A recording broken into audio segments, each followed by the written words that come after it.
Hi అండి. ఉగ్గాని చూద్దామండి ఇవాళ. ముందుగా మీకు కావాల్సినన్ని మురమురాళ్ళని తీసుకొని వాటర్‌లో వేసి మంచిగా ఒక 2 నిమిషాలు అయిన తర్వాత గట్టిగా పిండేసి పక్కకు పెట్టుకోవాలి. ఎప్పుడు రొటీన్‌గా చేసే ఇడ్లీ, దోస, పూరి, ఉప్మా గాకుండా కొంచెం ఇది చేసుకుంటే హెల్తీ గూడా అండి బావుంటదని. తర్వాత ఒక కడాయి తీసుకొని కొంచెం ఆయిల్ వేసి ఆవాలు, జీలకర్ర, ఉల్లిపాయ, పచ్చిమిర్చి, కరివేపాకు, పల్లీలు వేసుకొని దోరగా వేయించుకున్నాను. తర్వాత అందులోనే ఒక టమాటా వేసుకుంటే చాలా టేస్ట్ బావుంటదండి.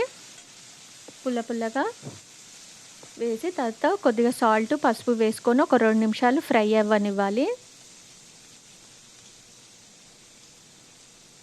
చాలా ఈజీగా అయిపోతదండి. ఒకసారి ట్రై చేసి చూడండి.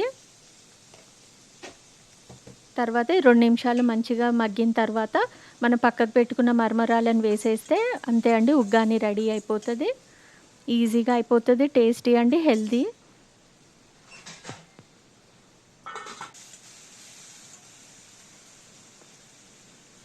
కొద్దిగా కారం కూడా వేసుకున్నాను.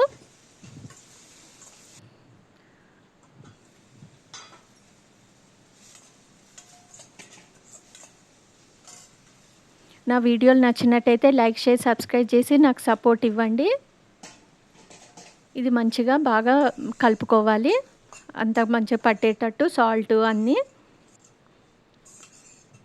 వేడిగా అయినా సర్వ్ చేయొచ్చండి. చాలా బావుంటది. ఒకసారి ట్రై చేసి చూడండి. Thank you for watching.